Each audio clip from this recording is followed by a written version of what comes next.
One calm afternoon in September in Taiwan, a young man boarded a public bus, expecting nothing more than an ordinary trip back home. A dull ride, the kind that fades from your mind the moment it ends. At least, that was what he thought at the time. He had no clue that just a few hours later, this journey would turn into the most horrifying experience he would ever face. What makes this story even more unsettling is that it isn't built only on recollection or fear. During those endless hours on the road, he took a photograph, a picture of something that was riding that bus with him, something he could never make sense of. No matter how doubtful you might be, that image alone makes this story impossible to dismiss. On the afternoon of September 4th, 2017, a young man named Zhu was racing through a bus terminal in southern Taiwan.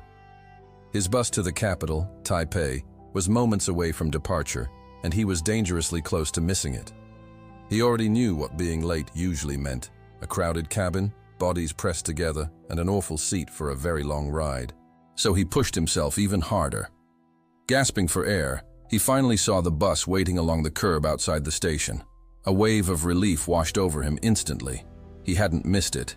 He hurried over, and the driver noticed him at the last second, opening the doors. Zhu stepped inside, handed over his ticket, and was casually instructed to find a seat. But the moment Zhu moved into the aisle, something felt wrong. At first, he couldn't put his finger on it. He had taken this exact route countless times. He knew this bus was almost always noisy, packed, overcrowded. Yet as he slowly walked forward, the reality became clear. The bus was completely empty. No passengers, no motion, no voices, just Zhu and the driver. For a brief moment, confusion washed over him. Had he gotten on the wrong bus? He checked the time. Everything lined up. He knew the schedule. He knew the route. This was, without question, the correct one. He thought about asking the driver, but before he could turn back, the doors let out a sharp hiss and sealed shut. The engine roared to life. The bus rolled away from the terminal. Zhu paused, then quietly brushed it off. Maybe this was just luck. A rare stroke of fortune. An entire bus all to himself. He picked a seat near the front, sat down, and allowed his body to unwind as the driver blended into traffic and eventually reached the highway. The ride felt unnervingly peaceful. This was no short trip. It would last nearly 6 hours. 6 uninterrupted hours of silence, no chatter, no people, just the endless road sliding past the windows. It almost felt like a luxury, too perfect to be real. Zhu leaned back, watching the scenery melt away, soaking in the quiet. And then he heard it. A woman coughing. The sound came from directly behind him. Every muscle in Zhu's body locked up. He whipped his head around, his heart pounding instantly. He had already scanned the bus. He knew it was empty, but when he looked, there was no one there. The seats behind him were vacant, motionless, silent. His heartbeat thundered in his ears as his mind desperately searched for a rational explanation. Maybe air was rushing through a cracked window. Maybe the acoustics of the bus twisted the sound. Maybe it came from the driver and only seemed closer than it really was. Anything except the truth. Zhu slowly turned back around, forcing himself to breathe, trying with everything he had to believe that nothing was wrong, even though, deep inside, he knew something was very, very wrong. Maybe air was moving through the bus at just the right angle, twisting into a sound that only felt like it came from behind him. Or maybe the cough hadn't come from the back at all. Maybe it was the driver, and his mind had simply misjudged the direction. Zhu clung to these thoughts, repeating them over and over in his head, almost pleading with himself. It couldn't have been a woman coughing. That made no sense. There was no one else on the bus. He forced his breathing to slow. After several minutes, the tight knot in his shoulders began to loosen. His heartbeat gradually calmed. Little by little, he convinced himself it had been nothing more than a strange trick of sound, a random noise distorted by an empty vehicle. Uncomfortable, yes, but meaningless. With that reassurance, Zhu sank back into his seat and allowed the calm to return. The bus droned steadily as it continued down the highway. Darkness pressed against the windows on both sides. Wrapped in silence, Zhu slowly fell asleep. When he woke, it took a moment to understand where he was. His head felt heavy, his thoughts dull and slow. He blinked and glanced outside. Night had fully taken over. Streetlights slid past in slow, rhythmic flashes. He checked the time and realized they were about halfway to their destination. That was when he noticed a message on his phone. It came from the friend he had just visited, the last person he had seen before boarding the bus. The message was ordinary, almost dull, simply asking how the ride home was going. Zhu hesitated, then answered honestly. He told his friend that the bus was completely empty, that he was the only passenger, that the entire bus belonged to him. Almost instantly, his phone vibrated again. His friend didn't believe him. Everyone knew that route was always crowded, always loud, always full. His friend demanded proof, so Zhu did what anyone would do. He opened his phone's camera, turned around in his seat, and took a picture of the back of the bus. When he checked the image, disappointment sank in. The photo was blurry, grainy. The lighting inside the bus was terrible, and his phone had no flash. It proved nothing at all. That's when Zhu remembered the camera in his bag. Photography wasn't just a casual interest for him. It was something he took seriously. He reached down, unzipped his bag, and carefully pulled out his professional digital camera. If anything could capture the truth, it would be this. He turned around once more and took another photo. The second the image appeared on the screen, his stomach clenched. Something was wrong. He zoomed in a little, then closer. His breath caught in his throat. Certain this had to be an error, Zhu immediately began checking the camera's settings. He examined the lens. Everything was working exactly as it should. No malfunctions, no glitches. The image was real. A cold wave of fear washed over him. Slowly, Zhu stood and walked toward the back of the bus. He moved down the aisle, scanning every seat, every shadow, every dark corner. He searched for an explanation that made sense. There was none. The bus was empty. His heart pounding, Zhu returned to his seat and grabbed his phone, ready to send the photo to his friend. But the screen stayed black. Just moments earlier, the battery had been full. Now the phone was completely dead. That was when the feeling of isolation truly hit him. His thoughts spiraled out of control. Should he tell the driver? The idea terrified him. If the driver panicked, if he reacted suddenly, the bus could crash. Zhu understood then that he was trapped, moving through the darkness with no one who could help him. He placed the camera beside him, curled inward slightly, and shut his eyes. In a quiet voice, he began to pray. Not for explanations, just to survive, just to get off the bus. And then he heard it, whispering. At first it was faint, multiple voices, soft murmurs coming directly from behind him. Zhu snapped his head around. Nothing. The seats were empty, silent, motionless. Fear surged through him. He faced forward again, squeezing his eyes shut, praying harder.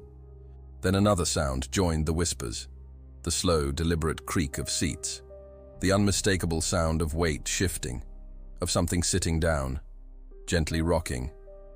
Zhu didn't turn around. He couldn't. The sounds grew stronger, layering over one another into something unbearable. Whispers, creaking, movement. His entire body shook as he prayed faster, louder, his thoughts racing out of control. Finally, desperate to prove to himself that he wasn't imagining it, Zhu opened his eyes and looked toward the driver. Surely the driver could hear this too. But the driver stared straight ahead, hands steady on the wheel, eyes locked on the road, completely unaware. As if Zhu were alone with something no one else could see.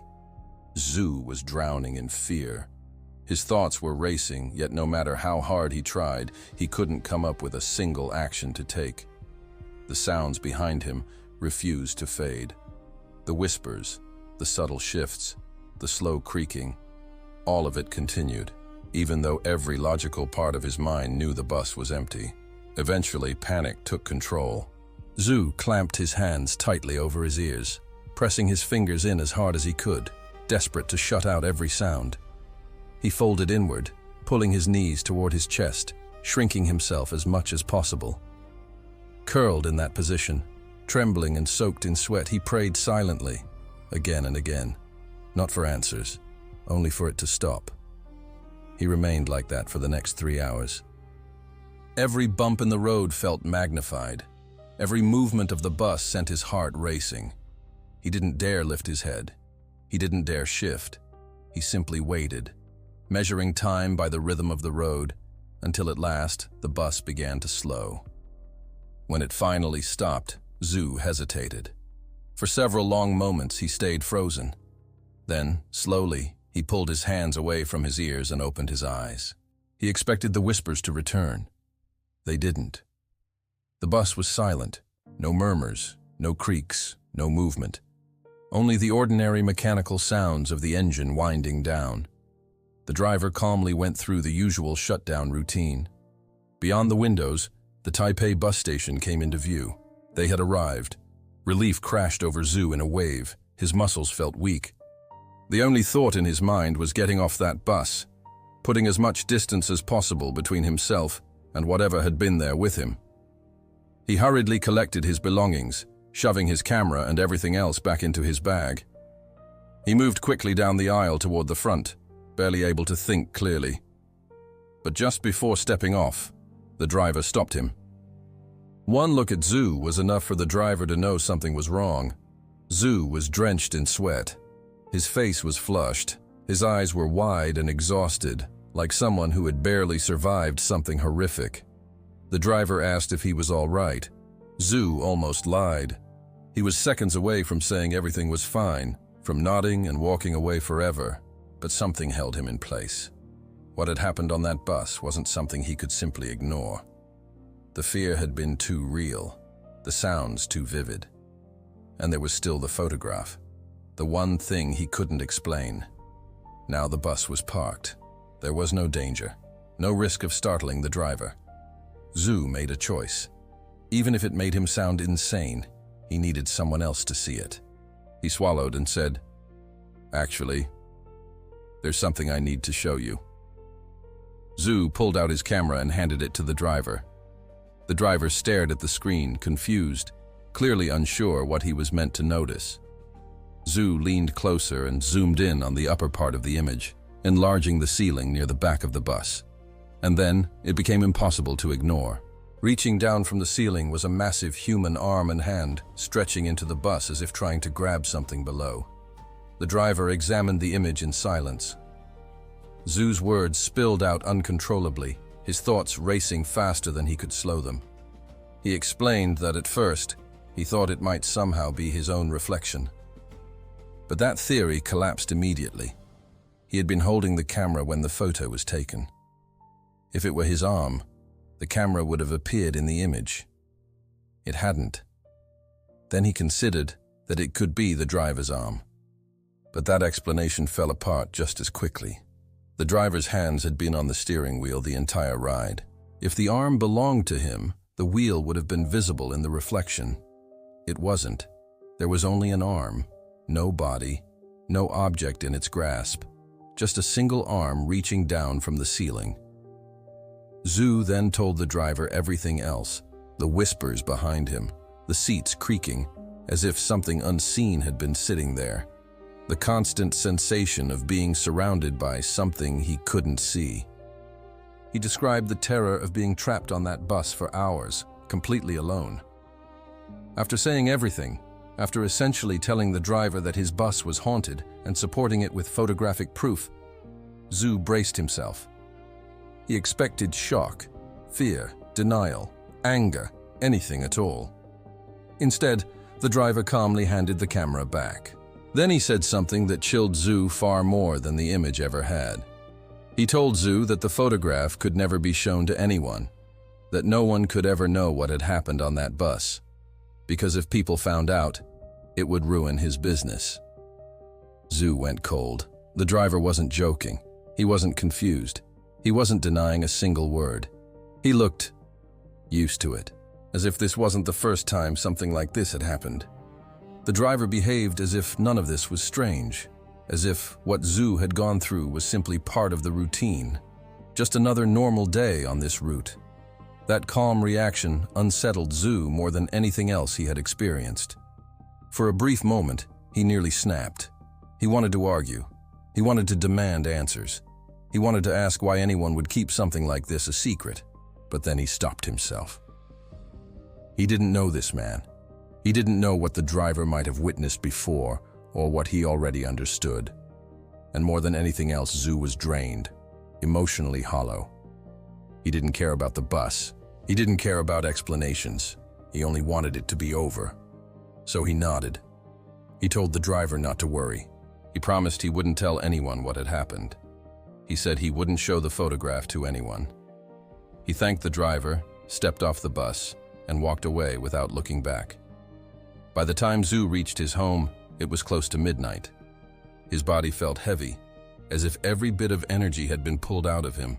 He went inside, locked the door, collapsed onto his couch, and plugged in his phone, which had been dead since the ride. The moment the screen turned on, messages poured in. His friend had been texting nonstop. One message after another, asking where he was, asking for proof, asking what was going on. Zhu stared at the screen. He wanted to tell him everything. He wanted to send the photo. He wanted to explain the whispers, the sounds, the arms stretching down from the ceiling. But the promise he had just made to the driver echoed in his mind. Sharing this could ruin that man's livelihood. At least, that was what he had been told. As Zhu sat there, frozen and unsure, something outside caught his attention. He looked up. Through the window, he saw people slowly moving down the street, dozens of them, each carrying a glowing red lantern. Their faces were calm, focused, purposeful, and in that moment, everything clicked. It was September 5th. The realization sent a chill through him. September 5th marked the beginning of a major event in Taiwan, the Hungry Ghost Festival. The people outside weren't random passers-by. They were participants. This festival takes place every year and centers around honoring the dead and making offerings to wandering spirits. Families prepare food. Incense fills the air. People burn imitation money, often called ghost money, believing that once it burns, spirits can use it during the ghost month. But there is another belief tied to the festival, a darker one. It is said that during this time the gates of heaven and hell open. Spirits are allowed to walk the earth alongside the living. Sometimes this is seen as a blessing, a chance to reconnect with loved ones who have passed on. But not all spirits are kind. Some are angry, some are restless, and some are dangerous. As Zhu watched the lanterns fade into the night, he suddenly understood why the bus had been empty the day before. There is a powerful superstition in Taiwan that September 4th, the day before the festival begins, is when spirits move freely through the world. That day is considered extremely dangerous. People avoid going out. They avoid traveling. They stay away from empty roads and long journeys. The belief is simple. You do not want to cross paths with something that does not belong in this world. And Zhu had done exactly that. He had forgotten. He had ignored the warnings. He had assumed he was lucky, that the empty bus was just a coincidence. Now, as memories flooded back, the whispers, the unseen movement, the creaking seats, the arm reaching down from the ceiling, a terrifying thought took hold. What if none of it had been random? What if he hadn't just seen something, but encountered it? Was whatever had been on that bus dangerous? Had it noticed him? Had it followed him home? Zhu didn't know. All he knew was that he had broken a rule people took very seriously, and now he might be facing the consequences. In that moment, the promise he made to the driver stopped mattering. This was no longer about a bus or a business. This was about his safety, his life. So he sent the photo to his friend. He explained everything. When his friend replied, the message was filled with fear. The image disturbed him deeply. That arm reaching down from the ceiling made his skin crawl. He admitted he didn't know exactly what it meant, but given the timing, the beginning of the Hungry Ghost Festival and Zhu traveling the day before, none of it felt like a coincidence. And then his friend offered advice. Advice that Zhu hoped, more than anything, might protect him from whatever he had encountered. Zhu's friend gave him advice that sounded strange, almost ridiculous, considering everything Zhu had just survived. He told Zhu to take the photo and post it on Facebook. Zhu hesitated. The idea felt wrong, reckless, dangerous. But his friend explained that in Taiwan, there is a deeply rooted belief about bad luck. The belief is that misfortune loses its strength when it is shared. That if something terrible has fixed its attention on you, the only way to survive it is to spread that burden across as many people as possible, to thin it out. It's similar to the old chain messages people used to pass around. Messages that warned you to forward them or suffer horrible consequences. The logic behind them was simple and unsettling. Pass it along, and the bad luck won't stay locked onto you. Zhu's friend admitted that this situation was far more serious than ordinary bad luck. But the same principle might still work. If something had attached itself to Zhu, if something had noticed him on that bus, then maybe exposing it to the world would weaken its grip. Maybe attention would scatter whatever power it had. At the very least, his friend said, it was worth trying. Zhu stared at the photo for a long time before finally making a choice. Then he posted it. Almost immediately, everything spiraled out of control. The image spread faster than he could keep up with. Notifications poured in, shares, comments, messages. Within hours, the photo went viral. Millions of people had seen it. And at first, Zhu felt something close to relief. This was exactly what he wanted. Maximum exposure, maximum dilution. The more eyes that looked at the image, the less alone he felt.